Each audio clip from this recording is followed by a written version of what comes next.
Абай Құнанбайұлы 28-ші қара сөз. Ей мұсылмандар, біреу бай болса, біреу кедей болса, біреу ауру, біреу сау болса, біреу есті, біреу есер болса, біреудің көңілі жақсылыққа мейілді, біреудің көңілі жаманшылыққа мейілді. Бұлар неліктен десе, біреу сіздер айтасыздар, Құдай тағаланың жаратуынан, яки бұйрығынша болған істеп. Жә, олай болса, біз Құдай тағаланы айыбы жоқ, міні жоқ, өзі әділ деп иман келтіріп едік. Енді Құдай тағала бір ант тұрғанға еңбексіз мал береді екен.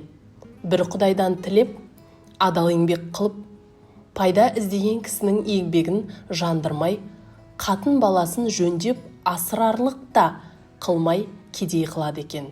Ешкімге залалсыз бір момынды ауру қылып қорғылады екен. Қайда бір ұры залымның денін сау қылады екен. Әке шешесі бір-екі баланың бірін есті, бірін есер қылады екен.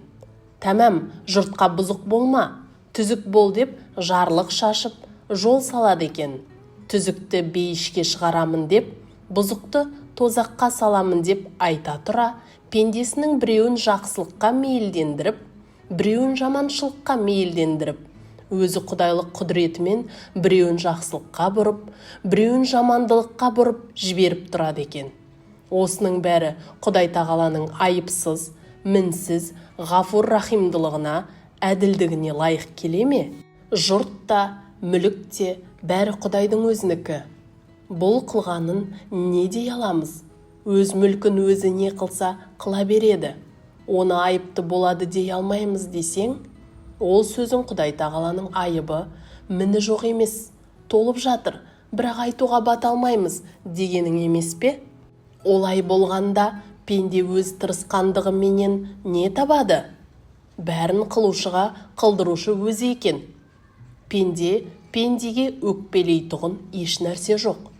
Кім жақсылық, кім жамандық қылса дағы Құдайдан келген жарлықты қылып жүр екен дейміз бе? Құдай тағала әрбір ақылы бар кісіге иман парыз, әрбір иманы бар кісіге ғибадат парыз деген екен. Және де әрбір рас іс ақылдан қорықпаса керек. Жә, біз енді ақылды еркіне жібермесек, Құдай тағаланың ақылы бар кісіге иман парыз дегені қайда қалады? Мені таныған ақылменен таныр дегені қайда қалады? Дініміздің бір жасырын тұрған жалғаны жоқ болса, ақылды, оны ойлама дегенімізге пенде бола ма? Ақыл тоқтамаған соң, діннің өзі неден болады? Әуелі иманды түзетпей жатып, қылған ғибадат не болады?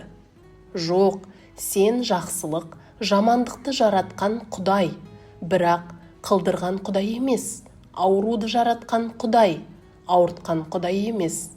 Байлықты, кедейлікті жаратқан Құдай, бай қылған, кедей қылған Құдай емес деп нанып ұқсаң болар, әйтпесе жоқ.